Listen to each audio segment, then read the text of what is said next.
بسم اللہ الرحمن الرحیم۔ آج میں آپ کو وہم کے حوالے سے ایک سچی کہانی بتانے جا رہی ہوں۔ یہ ویڈیو شروع ہونے سے پہلے اگر آپ میرے چینل پر نیو ہیں تو میرے چینل صبح کہانی کو سبسکرائب کر کے بیل نوٹیفیکیشن کو آن کر دیں۔ شادی کسی بھی لڑکی کے لیے اس کی زندگی کا سب سے اہم موقع ہوتا ہے۔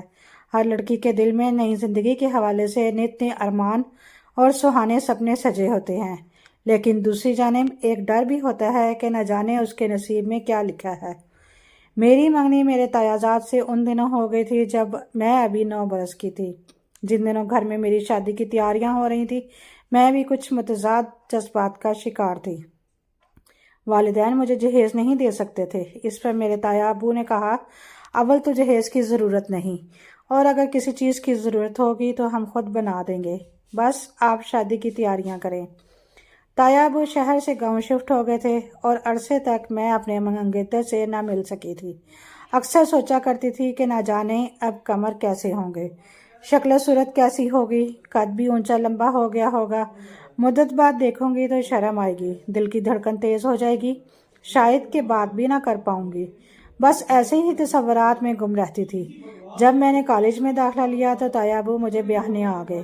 والدہ چاہتی تھی تعلیم مکمل کر لوں تب رخصتی ہو، مگر ابو نے کہا جب اس نے بیاہ کر گاؤں ہی جانا ہے تو میٹرک کرے یا BA پاس، کیا فرق پڑتا ہے، وہاں کون سی اسے نوکری کرنی ہے، ہانڈی چولہا ہی تو سنبھالنا ہے۔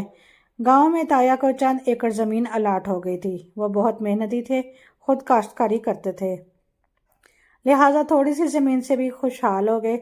تایا نے میرا جہیز بنا دیا اور یوں میٹرک پاس کرتے ہی میری شادی ہو گئی۔ شروع میں مجھے بڑی گھبراہٹ ہوئی تھی، میں یہاں کے ماحول کی عادی نہ تھی۔ رفتہ رفتہ احساس ہونے لگا کہ گاؤں میں کچھ نعمتیں ایسی ہوتی ہیں جن سے شہری لوگ محروم رہتے ہیں، مثلاً تازہ ہوا، صاف ستھری فضا اور خالص غذا۔ اس لیے میرے تایا تائی کی محبت نے میرا دل جیت لیا۔ قمر بھی پیار بھرا سلوک کرتے اور بہت خیال رکھتے تھے۔ یوں میرا دل گاؤں میں لگ گیا۔ شادی کے بعد شروع کے دن خوشیوں کے تھے، لیکن سال بھر بعد جب تایا ابو کا انتقال ہوا تو تائی کے رویے میں فرق آ گیا۔ تایا مجھ سے بہت محبت کرتے تھے، گھر پر ان کا رعب تھا، اس لیے تائی مجھ سے اچھا سلوک کرنے پر مجبور تھی، لیکن اب انہوں نے مجھ سے وہ کام لینے شروع کیے جو میں نے پہلے کبھی نہ کیے تھے۔ بھینسوں کو چارہ ڈالتی، فرش سے ان کا گوبر صاف کرتی، باڑے کو روز دھوتی۔ دیہات میں گھر بڑے ہوتے ہیں، ہمارا آنگن بھی پکا نہیں تھا، بڑے سے گھر میں جھاڑو لگاتی تو بال اور کپڑے دھول مٹی سے ہٹ جاتے۔ غرض گھر کے تمام کام مجھے ہی کرنے پڑتے۔ سارے دن کے کام سے تھک کر چور ہو جاتی تو کبھی بھی حرف شکایت زبان پر آ ہی جاتا۔ تب میں اپنے شوہر سے کہتی کہ آپ کی ماں مجھ پر ذرا بھی ترس نہیں کھاتی، کام کا اتنا سارا بوجھ ڈال دیا ہے کہ رات کو بدن کے درد سے سو نہیں پاتی۔ تب وہ جواب دیتے کہ گاؤں میں جہاں ہر عورت کو اتنا ہی کام کرنا پڑتا ہے، تم کوئی انوکھی تھوڑی ہو، میں تمہارے لیے مددگار کہاں سے لاؤں، کہو تو اور شادی کر کے تمہاری سوتن لے آؤں اور وہی تمہاری مدد کر سکتی ہے۔ سوتن کا نام سن کر میں سہم جاتی تھی اور خدا سے دعا کرتی کہ بے شک مشقت کرتی رہوں گی مگر مجھ پر کبھی سوتن نہ آئے۔ شادی کے سال بعد اللہ تعالیٰ نے مجھے صاحب اولاد دیا اور چاند سا بیٹا دیا تو میں سب شکوے بھلا کر اس کی پرورش میں کھو گئی۔ اب تو قمر اور تائی بھی مجھ سے خوش رہنے لگے۔ شاید قدرت کو میری یہ خوشی منظور نہ تھی کہ مسرت عارضی ثابت ہوئی۔ ایک دن کا ذکر ہے، میں گندم پھٹک رہی تھی، میرا ننھا منا بچہ گھٹنوں چلتا دیوڑی سے باہر نکل گیا۔ گھر کے سامنے چھوٹی سی ندی تھی جو اپنی زمین کی آپاشی کے لیے سسر نے کھدوائی تھی۔ اس میں ٹیوب ویل کا پانی آتا تھا۔ اس روز یہ ندی لبالب بھری ہوئی تھی، کیونکہ پچھلی رات بھر ٹیوب ویل چلا تھا۔ ننھا منا بچہ رینگتا ہوا ندی کے اندر جا پڑا۔ اس وقت بدقسمتی سے وہاں کوئی نہ تھا۔ بچہ سیکنڈوں میں اللہ کو پیارا ہو گیا۔ یہ حادثہ ایسا تھا کہ مجھ پر قیامت گزر گئی، لیکن اس سے بھی بڑی قیامت یہ ہوئی کہ ساس اور شوہر نے مجھ کو مورد الزام ٹھہرایا اور کہا کہ یہ حادثہ تمہاری غفلت کے باعث ہوا ہے۔ اس دن کے بعد سے میری تقدیر کا ستارہ غروب ہو گیا۔ 3 سال تک میری گود ہری نہ ہو سکی۔ تب ساس کے کہنے پر شوہر نے دوسری شادی کا فیصلہ کر لیا۔ میرے والدین کو پتہ چلا تو قمر کو دوسری شادی سے منع کیا۔ कमर ने उनको यह कहकर खामोश करा दिया कि मैं आपकी बेटी के भी हकूक़ पूरे करूँगा और इसके प्यार में कभी कोई कमी ना आने दूँगा। फिर कमर ने ऐसा ही किया। जिस तरह नई दुल्हन के जेवर और कपड़े बनवाए, इसी तरह मेरे लिए भी दोबारा इसी तरह जेवर बनवाए। मेरी सौतन मेरी फुफुजात थी। हम दोनों में शुरू से बहुत प्यार था।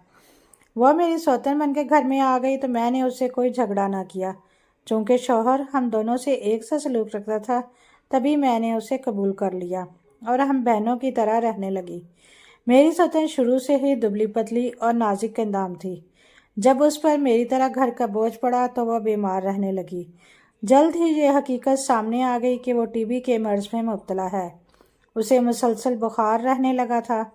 दवा दारू भी लाए, मगर मेरी सौतन दवाइयाँ बाकायदगी से नहीं खाती थी। तभी इलाज मौसर न हुआ और वो चंद हफ्तों में ही अल्लाह को प्यारी हो गई। कमर को अपनी दूसरी बीवी की मौत का बेहद सदमा था। हर वक्त गमज़दा रहने लगे, खाना पीना कम कर दिया, यहाँ तक कि रात को जागने की बीमारी में भी मुब्तला हो गए। हर वक्त एक ही बात सोचने लगे कि मेरी बीवी कैसे मर गई। फिर अचानक न जाने क्या हुआ, बहकी बहकी बातें करने लगे और मुझ पर झूठा इल्ज़ाम लगा दिया कि तुमने मेरी बीवी को जहर देकर मार दिया है। मैं रोती थी, कस्में खाती थी कि मैंने इसे जहर नहीं दिया, मगर वो मेरी कस्मों का भी यकीन नहीं करते थे। रफ्ता रफ्ता उन्होंने रिश्तेदारों और गांव के लोगों से ये कहना शुरू कर दिया कि मेरी पहली बीवी ने मेरी दूसरी बीवी को जहर देकर मार दिया है। अक्सर लोग इस झूठ पर यकीन करने लगे और हर कोई मुझसे नफरत करने लगा। लोगों का नफरत आमेज़ और शक व शुबों से भरा हुआ ये रवैया मेरे लिए बहुत अज़ियतनाक था। अब मेरे लिए जीने की कोई आस बाकी ना रही थी। आइंदा भी मुसरत की कौंपलें फूटने वाली ना थीं। जी चाहता था कि खुदकुशी कर लूं, बता नहीं सकती थी ये चंद साल शक व शुबहात की भट्टी में कैसे गुजारे, लेकिन मैं मजबूर थी कि मेरा जीना मरना इसी घर से वाबस्ता था। हर लम्हा कमर और उसकी माँ मुझे ये कहकर सूली पर रखते थे कि तुम कातिला हो। जैसे तुमने छोटी बहू को जहर दे दिया है, हमें भी एक दिन जहर देकर मार दोगी। एक दिन यूं ही सोचों में गमज़दा बैठी थी कि मेरा भाई आ गया। वो मुझे लेने आया था। उसने कहा मेरे साथ शहर चलो, क्योंकि माँ सख्त बीमार है। मेरे भाई को ताई और मेरा शौहर इनकार ना कर सके और मैं भाई के साथ मेके आ गई। मेके आने के 10 दिन बाद मेरी वालिदा वफात पा गई। वालिद साहब को तो 1 साल पहले ही चल बसे थे। इस भरी दुनिया में मेरा बस वाहिद सहारा मेरा भाई ही रह गया था। जी ना चाहता था कि लौट के शहर घर जाऊं। इन लोगों के सलूक से मेरा दिल टूट गया था और शादीशुदा औरत कब तक मेके में रह सकती है। रिश्तेदार बातें बनाते हैं, लोग जीने नहीं देते।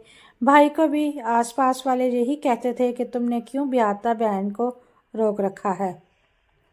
भाई किस किस को बताता कि क्यों ये अपने घर नहीं जाती, क्योंकि मैंने सरसरी उसे हाल बता दिया था। एक रोज़ खाला आई जो मेरे ससुर के गांव में रहती थी। बताया कि तुम्हारी ताई बहुत बीमार है, अब तुम घर जाओ और लोगों को तुम्हारी बहुत ज़रूरत है। खाला के कहने से मैं उनके साथ गांव जाने का फ़ैसला तो कर लिया।